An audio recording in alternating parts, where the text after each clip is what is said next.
అందరికీ నమస్కారం అండి. Welcome back to our channel Hanvi vlogs. ఇక ఈ రోజుటి వీడియో ఏంటి అంటే, ఈ రోజే కదండీ మహాశివరాత్రి. ఈ రోజున శివ పూజలో అస్సలు చేయకూడని పనులు ఏంటి అనేది ఇప్పుడు మనం ఈ వీడియోతో తెలుసుకుందామండి. ఈరోజు ఆ పరమశివుడికి ఎంతో ఇష్టమైన రోజన్నమాట.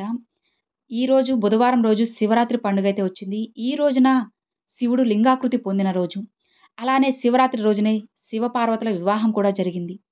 ఈ మంచి రోజున శివరాత్రి పండుగ నాడు శివపార్వతులు భూమిపైన తిరుగుతూ ఉంటారట.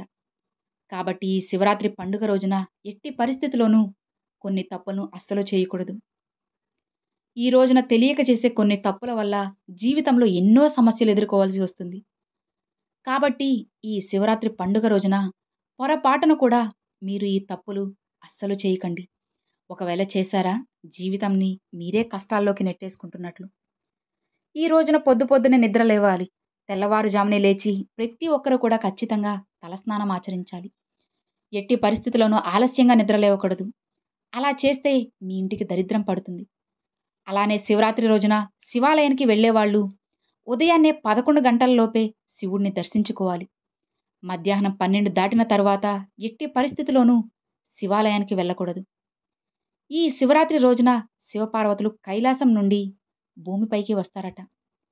కాబట్టి శివరాత్రి రోజున ఎవరైతే శివాలయానికి వెళ్తారో అలాంటి వారికి ఎలాంటి కష్టాలు లేకుండా ఆ పరమేశ్వరుడు శివుడు అనుగ్రహిస్తాడు. శివాలయంలో ప్రదక్షిణలు అస్సలు చేయకూడదు. శివాలయంలో కేవలం చండీ ప్రదక్షిణలు మాత్రమే చేయాలట. శివలింగానికి అభిషేకం చేసేవాళ్ళు ఆవు పాలను మాత్రమే ఉపయోగించాలి. గేదె పాలతో శివలింగానికి అభిషేకం చేయకూడదు. శివలింగం పైన ఆవు పాలు పోసిన తరువాత నీళ్లతో ఖచ్చితంగా అభిషేకించాలి. అలా చేస్తేనే సంపూర్ణ అభిషేక ఫలితం అనేది మీకు దక్కుతుంది. అలానే పాల ప్యాకెట్లను నోటితో కొరికి ఆ పాలతో శివునికి అభిషేకం చేయకూడదు. శివునికి అభిషేకం చేసేటప్పుడు నేరుగా పాల ప్యాకెట్లతో శివలింగాన్ని అభిషేకించకూడదు. పాలని ఒక గ్లాసులో కానీ గిన్నెలో కానీ పోసుకుని ఆ పరమశివుడికి అభిషేకం చేయాలి. అంతేకాని ప్యాకెట్లలో శివలింగాన్ని ఎప్పుడూ అభిషేకించకూడదు. శివాలయంలో గర్భగుడిలోకి ప్రవేశించేటప్పుడు పురుషులు చొక్కా ధరించకుండా కండువా కప్పుకొని శివుణ్ణి దర్శించుకోవాలి. అప్పుడు మాత్రమే పూర్తి శివానుగ్రహం మీకు దొరుకుతుంది. శివుడికి అభిషేకం చేసేప్పుడు మహిళలు శివలింగాన్ని అస్సలు తాకకూడదు. అలానే శివలింగానికి అభిషేకం చేసే సమయంలో మన శరీర చెమటలు కానీ వెంట్రుక కానీ లింగంపై అస్సలు పడకుండా జాగ్రత్త పడాలి. శివరాత్రి రోజున పేదలకు దానం చేస్తే శివుని పూర్తి అనుగ్రహం మీకు దొరుకుతుంది. ముఖ్యంగా ఈ రోజున శివరాత్రి రోజున పేదవాడికి తోటకూరను దానం చేస్తే కోటి జన్మల పుణ్యఫలం దొరుకుతుంది. శివరాత్రి రోజున నలుపు రంగు వస్త్రాలను అస్సలు ధరించకూడదు. శివలింగం పైన కొబ్బరి నీళ్లు పోయకూడదు. శివ పూజలో తులసి దళాలను అస్సలు ఉపయోగించకూడదు. అలానే ఈ మహాశివరాత్రి రోజున ఉపవాసం ఉండేవాళ్ళు పాలు ఖచ్చితంగా తాగవచ్చు. అలానే పండ్లను కూడా తీసుకోవచ్చు. శివరాత్రి రోజున తప్పనిసరిగా శివాలయానికి వెళ్ళాలి. శివరాత్రి రోజున ఏది చేసినా సరే, ఏం చేసినా చేయకపోయినా ఓం నమః శివాయ, ఓం నమః శివాయ అన్న ఈ ఒక్క మంత్రాన్ని 108 సార్లు జపిస్తే చాలు. మీ జీవితంలో ఉన్న కష్టాలన్నీ వెంటనే తొలగిపోతాయి. శివరాత్రి రోజున శివుడికి సమర్పించే నైవేద్యాలలో పులిహోర ఖచ్చితంగా ఉండాలి. శివరాత్రి రోజున విభూదిని ధరిస్తే జాతక దోషాలన్నీ తొలగిపోతాయి. ఇక ఆ రోజున ఎవరైతే విభూదిని ధరిస్తారో అలాంటి వారిని ఆ పరమశివుడు అనుక్షణం కాపాడుకుంటూ ఉంటాడట. మరి ఈ మహాశివరాత్రి రోజున తెలుపు రంగు వస్త్రాలను ధరిస్తే చాలా మంచిది. శివరాత్రి రోజున జుట్టు అనేది అస్సలు కత్తిరించుకోవడం, గోర్లు కత్తిరించడం, షేవింగ్ వంటి పనులు అస్సలు చేయకూడదు. అలానే ఈ శివరాత్రి రోజున భార్యాభర్తలు దూరంగా ఉండాలి. శివరాత్రి రోజున జిల్లేడు పూలతో శివుణ్ణి పూజిస్తే ఆ పరమశివుడు తొందరగా అనుగ్రహిస్తాడు. అలానే బిల్వ పత్రాలను శివునికి సమర్పిస్తే కోరిన కోరికలన్నీ వెంటనే నెరవేరిపోతాయి. శివరాత్రి రోజున సాయంత్రం సమయంలో గుమ్మం ముందు ఖచ్చితంగా దీపాలు వెలిగించాలి. శివరాత్రి రోజున ఇంటి ముందు 2 దీపాలు వెలిగిస్తే మీ ఇంట్లోకి స్వయంగా ఆ శ్రీ మహాలక్ష్మీదేవి అడుగు పెడుతుంది. తులసి మొక్కలో ముక్కోటి దేవతలు కొలువై ఉంటారు. కాబట్టి ఈ రోజున తులసి మొక్క దగ్గర నెయ్యి దీపం వెలిగిస్తే డబ్బు పరంగా మీ ఇంటికి బాగా కలిసొస్తుంది. ఈ శివరాత్రి రోజున మధ్యాహ్న సమయంలో అస్సలు నిద్రపోకూడదు.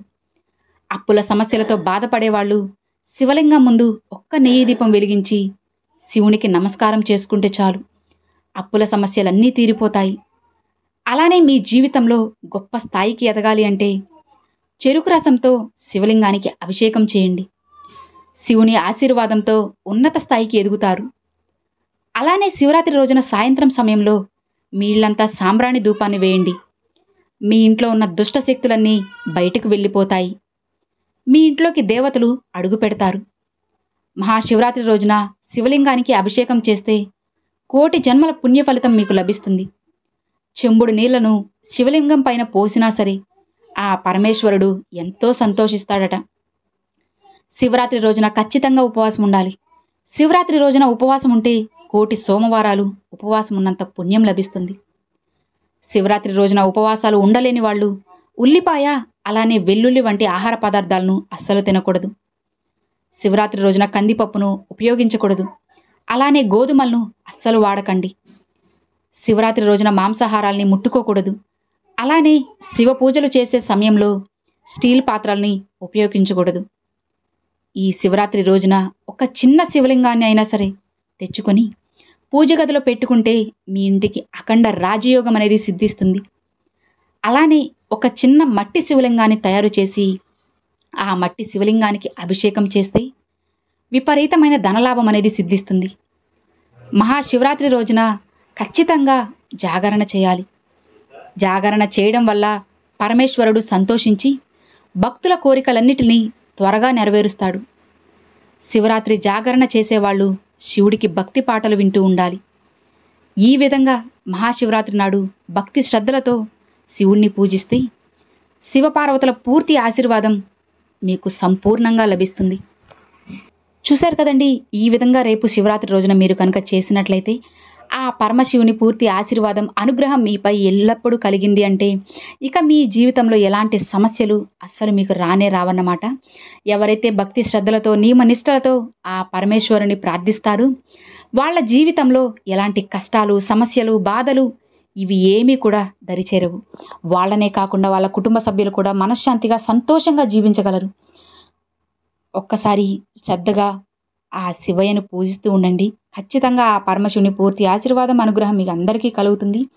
కలగాలి అని చెప్పి నేను కూడా పరమశివుని మనస్ఫూర్తిగా అయితే ఆశిస్తున్నాను.